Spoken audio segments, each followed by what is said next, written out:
Qu'est-ce qui va faire la différence entre deux personnes qui débutent la musique en même temps et qui ont à peu près le même niveau? Qu'est-ce qui va faire que l'une d'elles va progresser régulièrement et que l'autre risque fortement de stagner? Est-ce que c'est une histoire de talent inné? J'en suis pas sûre. De travail, de régularité, de discipline, ça c'est certain. Mais il y a autre chose, quelque chose dont on ne parle pas souvent et qui pourtant est vraiment très important. Et c'est ce qu'on va voir aujourd'hui. Avant de commencer, j'ai juste une petite information. Donc, je suis en train de créer un programme d'accompagnement pour les musiciens débutants ou qui sont dans leur début, qui ont quelques années de pratique. Mon idée, c'est vraiment de vous aider à mieux progresser dès le début, à acquérir de bonnes bases. Et donc, si ça vous intéresse et que vous voulez être tenu informé, vous pouvez vous inscrire à ma newsletter. Je vous mets le lien en description de cet épisode. Alors moi, j'entends trop souvent parler de talent inné en musique, on l'a ou on l'a pas. Et puis, il y a cette croyance que quand on commence la musique à l'âge adulte, eh bien, ça va être dur, ça va être difficile, on aurait vraiment dû commencer plus jeune et qu'on est plus ou moins condamné à rester un petit musicien amateur de bas étage. Et ça, je l'entends souvent déjà chez les musiciens eux-mêmes qui vont dire « Ah non, mais moi, j'ai pas de talent, c'est vraiment difficile, bon, je fais ce que je peux, mais je sais que j'irai pas très loin.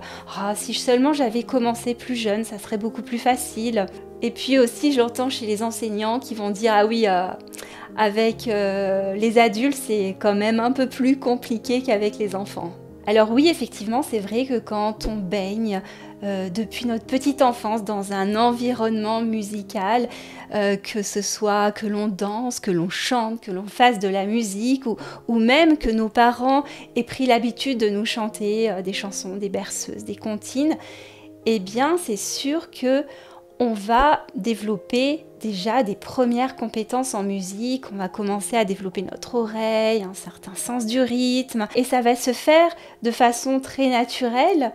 Pourquoi? Parce qu'on est dans cette phase d'apprentissage où c'est beaucoup plus facile, où c'est naturel, un peu comme quand on va apprendre notre langue maternelle. Et c'est également le cas pour les enfants qui commencent la musique très jeune, à 5-6 ans, même s'ils ne sont pas dans un environnement où on fait de la musique. Et après, eh bien, quand on commence la musique plus tard, on n'a pas cette chance de bénéficier de cette phase d'apprentissage qui est plus facile. Mais est-ce que pour autant, on ne va pas y arriver? Moi, je le compare souvent à l'apprentissage d'une langue étrangère. Effectivement, on ne va pas développer ce petit accent parfait. L'apprentissage, il se fera moins naturellement, moins facilement, mais on va y arriver. Et notre avantage quand on commence la musique sur le tard, c'est que on est motivé, on est passionné, on a envie de réussir. Donc on se donne les moyens. Et moi je pense que le problème, il ne vient pas d'un manque de talent ou le fait qu'on ait commencé la musique tardivement. Bien sûr, ça aurait été plus facile de commencer dans l'enfance, mais le problème véritable, il vient de ces croyances limitantes que l'on a, de ces barrières mentales où on se dit que on n'a pas, c'est trop tard, que c'est difficile, que ça va être laborieux, qu'on n'a pas de talent, que ceci, que cela. C'est un peu comme si on essayait de semer des graines, on veut faire pousser des légumes et on sème des graines au milieu de mauvaises herbes. Et les mauvaises herbes, elles sont là, elles étouffent la poussée, la germination des graines, elles vont empêcher la plante de se développer naturellement. Parce que on a ceci, cela, on croit que c'est comme ça, que ça va être dur, qu'on n'est pas assez, que je suis nulle, que c'est si. Donc voilà, si vous m'écoutez, c'est que vous êtes motivé pour apprendre la musique, vous êtes passionné, vous avez une envie d'apprendre. Moi, mon conseil, c'est vraiment d'aller détecter toutes ces croyances limitantes qui vous freinent. Et c'est ce que je vais vous montrer aujourd'hui. Donc déjà, on va commencer par voir ce que sont ces croyances limitantes, comment les repérer, comment les détecter et comment s'en détacher. Alors déjà, pour commencer, on va faire un petit exercice que je tiens de Michel Riquier. C'est un trompettiste qui a écrit sur le tra, qui a créé un programme d'accompagnement sur le tra. Donc, dans cet exercice, on tend les bras et le but, c'est d'essayer d'aller chercher le plus loin possible en faisant une rotation.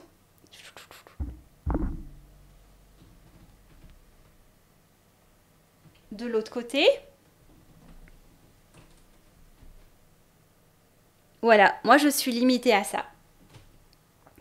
Un petit peu plus que 90 degrés.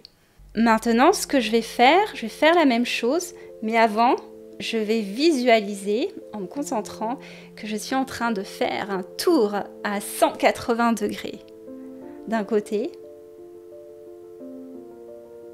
et un tour à 180 degrés de l'autre.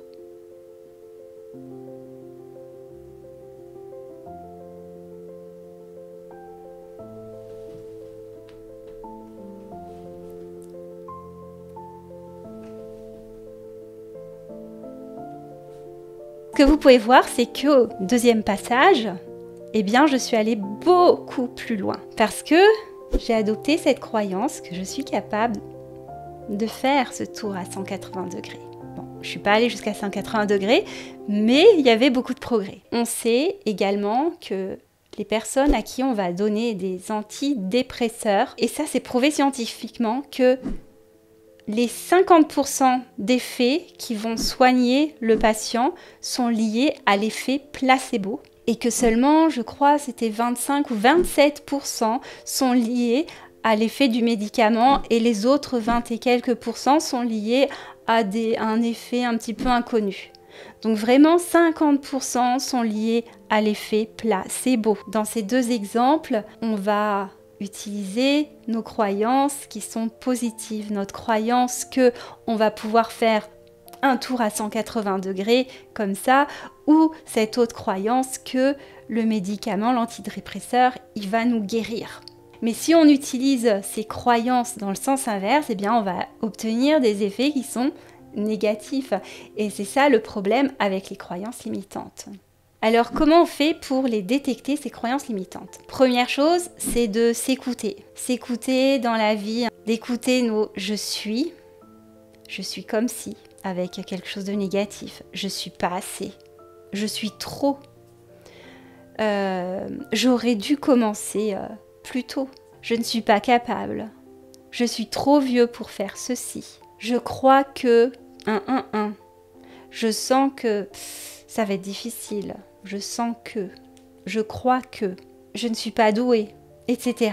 Derrière toutes ces phrases négatives, il y a des croyances limitantes. Après, on peut en trouver aussi dans les généralités, comme, eh bien, quand on commence la musique à l'âge adulte, c'est difficile, c'est contraignant. Il y a aussi le fait que la musique, ça demande beaucoup de rigueur, de discipline. Ça, c'est une croyance également qui est limitante. Après, quand on pratique la musique, il y a des moments où ça va bien et puis il y a d'autres moments où ça va pas, on est un petit peu dans le doute. Et là, derrière, il faut aller voir les histoires qu'on se raconte. Et derrière ces histoires, il y a ces fameuses croyances limitantes généralement. Bref, moi je dirais que c'est tout ce qui va créer chez vous un petit peu des résistances, qui va vous éloigner de cet état naturel où vous vous sentez bien, vous vous sentez dans la joie, vous vous sentez en paix. Chaque fois que on sent que ça bloque. Donc là, on parle de musique, mais ça s'applique aussi dans la vie de tous les jours. Là, à coup sûr, il y a des histoires qu'on se raconte, il y a ces petits soucis qui arrivent et il y a des croyances limitantes.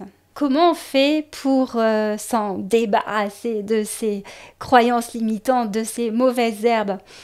Eh bien, la solution, c'est surtout pas de chercher à s'en débarrasser. Il faut surtout pas forcer. Il faut juste au départ commencer par faire une pause, prendre de la hauteur, et puis les accueillir. Ok, j'ai ces croyances, très bien. Apprécier, aimer la personne qui croit ça, ne pas se juger. Et une fois qu'on a réussi à faire ça, l'idée c'est de se dire c'est pas vrai, tout simplement. Je crois que je suis pas bon au rythme, c'est pas vrai. je crois que j'ai des soucis avec la lecture de notes, que j'y arriverai jamais. C'est pas vrai. Parce qu'en fait, tout ça, ce ne sont que des pensées qui n'ont aucune matière. C'est un peu comme si c'était juste une illusion. Après, il s'agit vraiment de, si on reprend l'image du potager, d'aller planter des graines de confiance. Et pour planter des graines de confiance, je pense que la bonne façon de le faire, c'est de poser des intentions. J'ai l'intention de régler mon problème de lecture de partition. J'ai l'intention de travailler le rythme et de devenir meilleur en rythme, etc. Et un outil qui est vraiment sympa, c'est de se poser des questions. Comment je pourrais faire pour réussir à régler ce problème de rythme? Quelle est la solution pour réussir à jouer ce morceau qui me pose tant de difficultés? Quelle est la solution pour que j'arrive à avoir une meilleure technique instrumentale? Quand on commence à se poser des questions, les réponses, elles vont venir, vous allez voir, vous allez trouver la bonne vidéo qui va vous intéresser, vous allez tomber sur le bon livre, où vous allez avoir l'information, où vous allez avoir des idées. Et ça, c'est vraiment magique. Pour se poser des intentions et également se poser des questions pour régler nos problèmes. Pour conclure, moi je dirais que quoi qu'on fasse, que ce soit en musique ou autre, ce qui est intéressant vraiment, c'est le chemin, c'est le parcours et c'est pas forcément le résultat de devenir un super musicien qu'on apprécie. C'est vraiment ce chemin et de voir tout ce qu'on a réussi à mettre en place pour progresser, pour dépasser nos limites, dépasser nos blocages et comment on a pu évoluer grâce à ça. Parce que quand on apprend la musique, il y a aussi tout ce travail intérieur qui est nécessaire et qui va nous transformer. En tout cas, moi, c'est comme ça que j'ai vécu tout cet apprentissage depuis 10 ans de la clarinette où j'ai énormément évolué grâce à ma clarinette et ma passion pour la musique et mon envie surtout d'évoluer, de progresser. Après voilà, est-ce que je suis devenue la clarinettiste dont je rêve? Non, pas du tout, mais j'ai cette foi, j'ai cette croyance que je suis capable d'arriver à un très bon niveau. J'y suis pas encore, je suis aussi comme vous, je chemine, c'est tout un parcours, mais j'y crois, je me vois, je me projette et c'est vraiment l'idée, c'est vraiment de garder cette confiance, la foi, et chaque fois qu'il y a des petits blocages, d'aller voir qu'est-ce qui se passe, c'est quoi ces petites croyances, c'est quoi ces doutes, et juste de les régler, de les détecter et d'essayer de s'en détacher, de s'en libérer.